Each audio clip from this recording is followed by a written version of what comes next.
Archie 3000, Issue 4. In his story with the title reminding me of Invader Zim, Archie tells his friends to go in his boat to picnic on an island of all places instead of the woods. At least that's creative. They wonder where the picnic supplies are, and Dilton says they're all in the thing he's holding, and they doubt it even though it's the future, and Dilton can still invent things.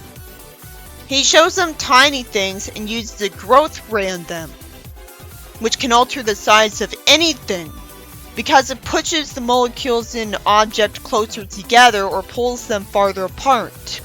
Would there be a consequence to making an object denser than it's supposed to be, making that bad?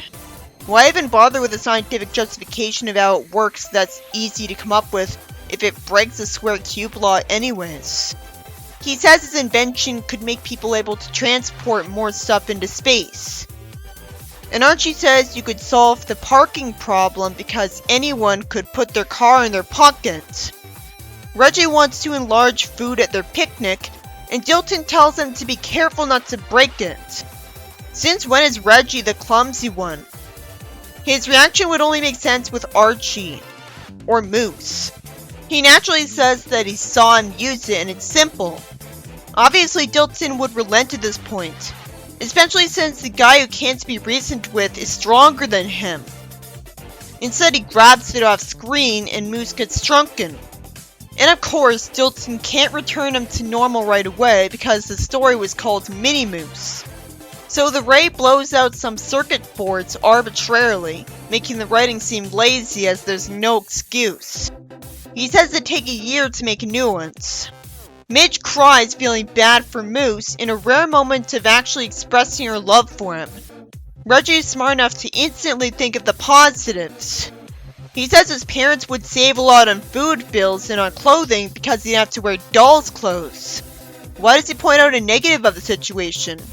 He says he could keep in shape by throwing grapes into a soda can's pull ring. Archie reveals that the shrink ray is only temporary. Dilton's happy because it's good for Moose, though it means his ray's less useful. So it couldn't be used to enlarge tiny food for more nutrition because it's shrinking your stomach anyways. It's a very good thing we got to see what it'd be like to be tiny before we got back to normal. And the writer shows the perfect guy to shrink. Partly because he's usually big. Midge warns Reggie that Moose wouldn't like them snuggling, and he goes back to normal size and the story ends. In the next story, Weatherby's on a school holiday, so he plans to replace his sink by turning off the water supply. Predictably, he screws that up. He plans to use a micro wrench to clamp the valve and open it, and it turns until he causes a leak. And he tries to Skype call maintenance to get a robot for help. Somehow all maintenance is off because it's the holiday, even though maintenance jobs were taken over by robots. So what's the point if even robots get days off? He lampshades that the writing is ridiculous. He plans to call Svensson with a special school beeper rather than a cell phone he'd have by now, because I guess this is free. Svensson was packing for a golf tournament for custodians, so he has a hobby and a social life now. He goes to Weatherby and uses the console on the wall to stop the leak, turning off the water all over the apartment, so the other people there whine about worthless problems. Even though split ends don't matter, and their chores could wait. The dog looks stupid. Svensson tells Weatherby to turn the water on as the sink was hooked up, and he gets some instructions that he predictably gets wrong because it's been too long. Why put padding before he tries to input them? We don't care about this. At least I don't care because I always find it annoying how his accent is spelled out. So it's harder to understand what he's saying, and he's not a deep character. So we see water coming out of impossible places. At least the story ends with Weatherby looking happy. In the next story, Archie's father heads for Jughead and wants some wrapping paper because he somehow waited until the day before Archie's birthday to try to wrap his gift, and the stores are closed for no reason.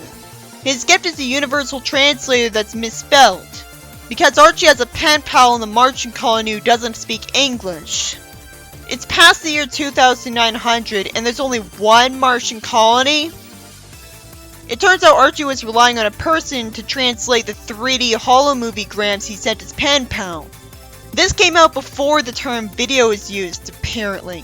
So they used a ridiculous word, and it came out before Google Translate, which they would have used instead of a person. Jug heads out of wrapping paper, but says the card shop is still open, because since it's on a space station, they have 3 more hours of daylight. That's interesting, but the plot's still boring because it could have just as easily been that one store on Earth was still open.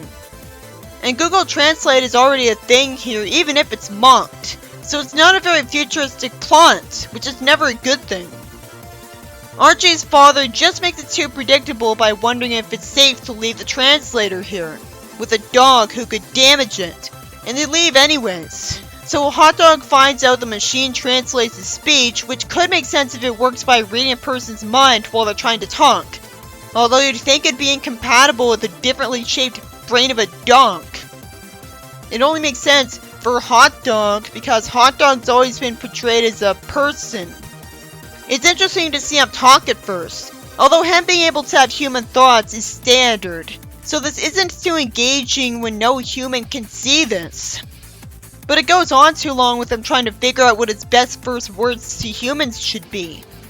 Somehow he loses his voice because he was barking until Jughead got back. The translator gets taken away, with neither of them finding out or even believing that it worked for him. And the story ends. At least it being a futuristic translator mattered, because otherwise we couldn't have a plot like this. It's a sad ending. In the next story, at first it's hard to care about the dialogue because there's no clue about who's talking, which is unprofessional. People compliment that the carnival floats, and the dialogue makes fun of the characters because one says it breaks up the monotony even though it's normal for them to be high up in the air. So how do they solve the problem where the higher up you go, the harder it is to breathe? I have to assume that every human was genetically modified so that they're like the people who can breathe in high altitude. They just put the thing that modifies genes in everyone's food. CRISPR exists. Archie heads for an arcade, and I wonder why the carnival wasted money on a robot whose only job is to announce that the show's about to start, when a pre-recording over the intercom could do that.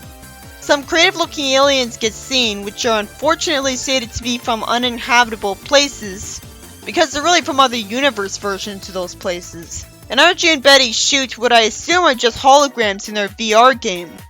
So far you can tell the story with any characters that don't have personalities. So I don't see the point of even saying which characters experience what. The only appeal is seeing the technology. All of the main characters sit on a roller coaster car that moves around in a controlled environment at light speed, which couldn't happen because they don't have oxygen masks to survive this, so they have to be protected by the speed force. And Archie expects me to believe that before you can blink, the ride is over, even though they had the time to say all of that dialogue, and the ride wouldn't be that short. The story ends with the spoiled main characters complaining that the rides and attractions are outdated. Somehow Jughead looks surprised and fails to eat popcorn, even though he's from the future too, so he'd agree with them. That's why even Futurama had better writing sense by having frying. And what kind of a plot has no conflict? It's better than a story being too dark, but at this point you might as well have just had a few pages showing off only the technology with no dialogue.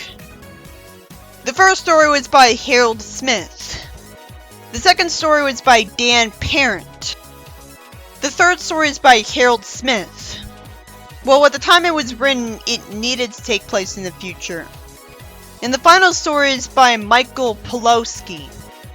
I guess I'm just burnt out of doing summaries. I usually make them too long.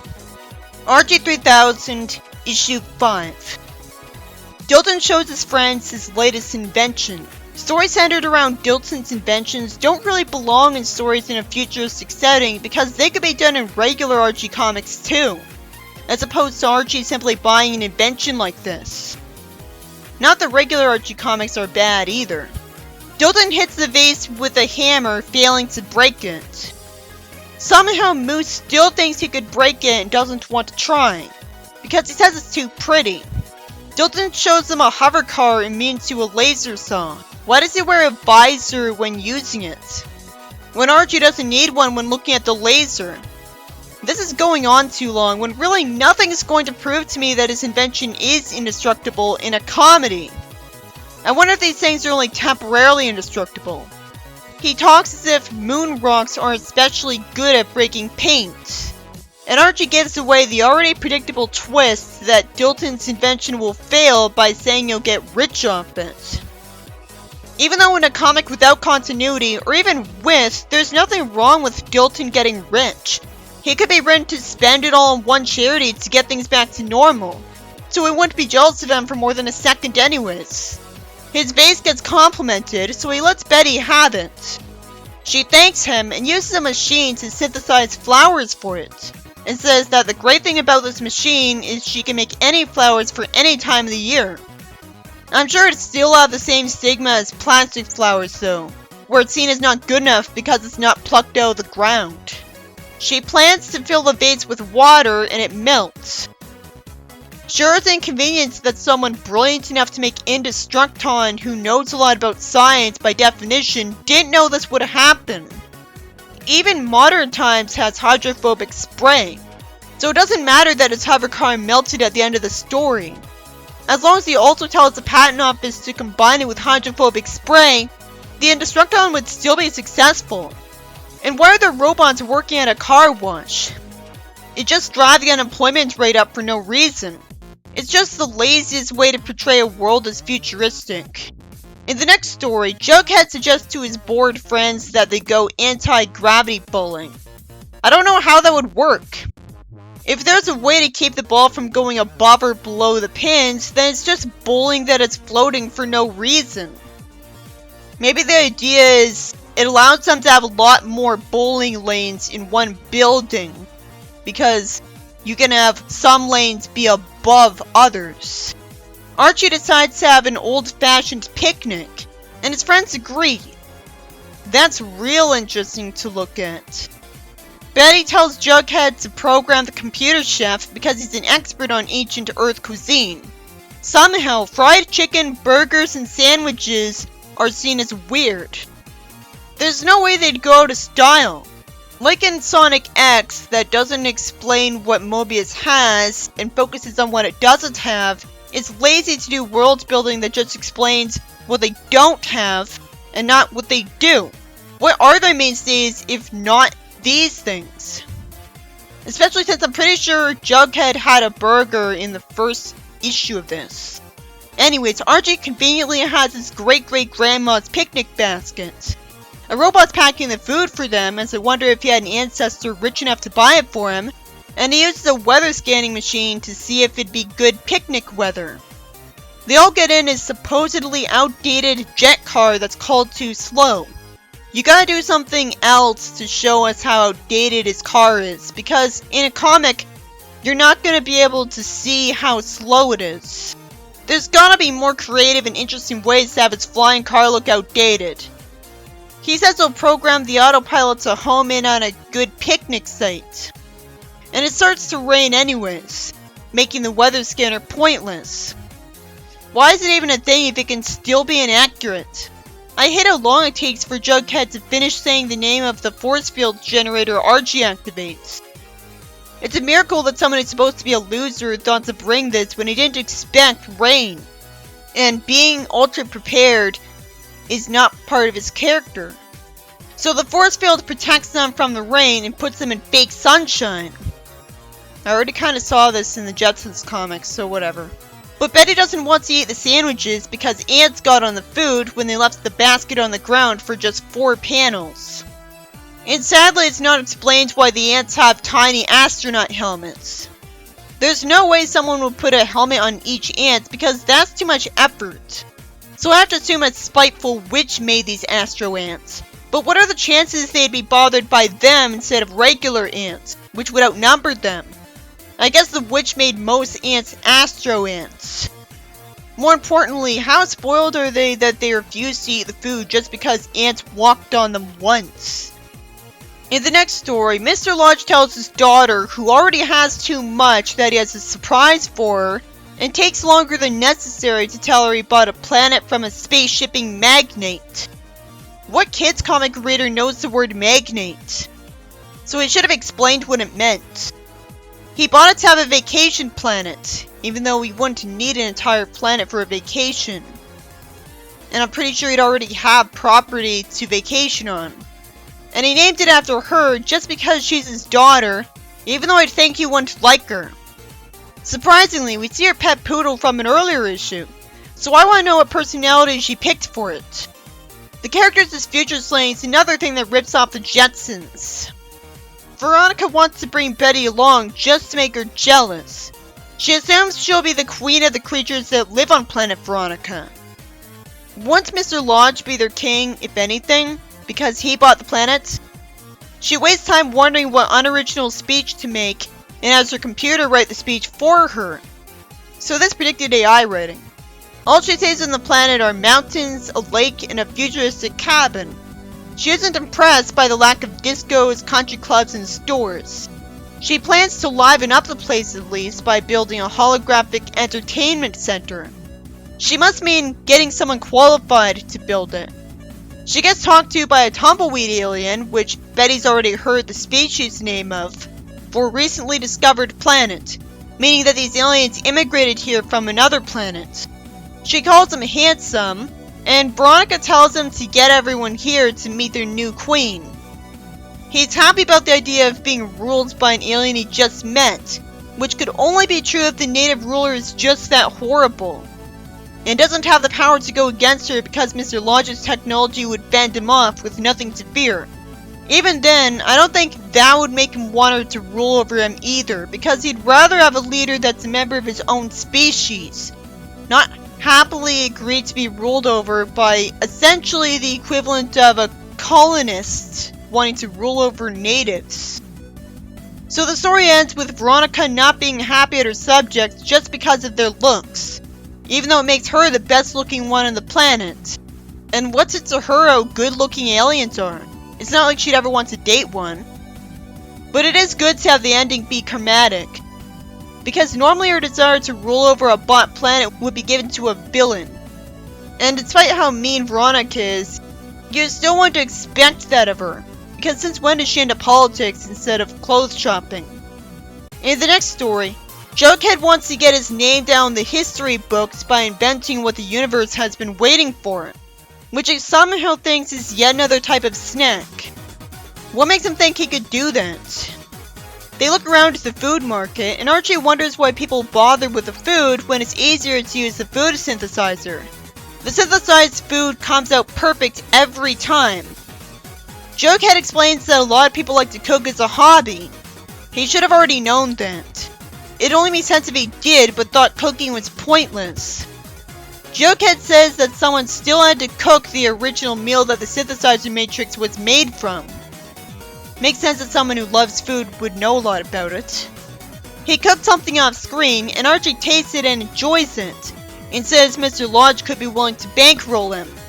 His snack isn't that interesting because I have no idea what it's made from. Archie wonders why he blurted out something rude. Mr. Lodge loves his snacks and says he could make a fortune off the snacks if Jughead sells him the recipe really cheap. He wonders why he said that. I'm not mad at him because it makes it more realistic and relatable to not be 100% perfect and nice all the time. And Jughead looks smart because he already figured he'd have him do all the work so he can collect the money, which is intelligent of him. Veronica says Jughead would only spend the money on something stupid anyways. All he'd spend it on is burgers, and that's not stupid, it's something he enjoys. And since they're cheap, it'd mean that he'd keep most of his money for a long time. Archie uncharacteristically stands up to Veronica by admitting that he hates one of her outfits, and Mr. Lodge wonders what's going on here. I figured this was the fault of the snacks. Somehow they force people to tell the truth. Logically, they'd still make Jughead money. It's just that they'd be given to interrogators instead of the general public, So this isn't a proper excuse for him to fail to make money and quit.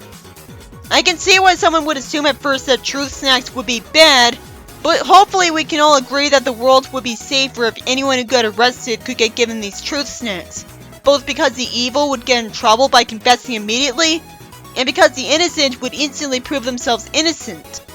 It sure saved the prosecution a lot of effort.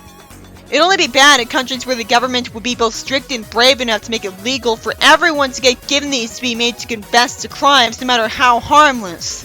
And obviously the only way you could actually make a truth serum snack by accident is if you use the magic potion ingredient by accident. Mr. Lodge says you'll have the ingredients analyzed, and eventually Jughead says he should go back to the drawing board. And somehow nobody stops him, being too stupid to think of how useful the snacks would be to the police.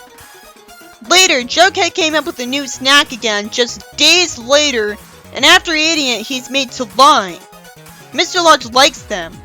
This isn't as bad. The story ends with Reggie being complimented. Thankfully, it ends without us being told that Jughead gave up on selling these snacks. Someone could take advantage of them to find out what's a lie from someone. Cheating people would have to either be made to say they aren't cheating or break up with a person. Usually liars are in the wrong anyways, except in the case of some white lies. So maybe it'd be better if the snacks were on the market. Of course, it'd only be acceptable if the snacks had a warning on their package saying that they make you lie. And it doesn't seem so bad, because the characters are only telling white lies. The first story is by Harold Smith. The second story is by Michael Pawlowski. The third story is by Harold Smith. It was interesting, although it did squander the potential of Veronica being a ruler, because she never established how she'd actually run a country. The final story is also by Harold Smith.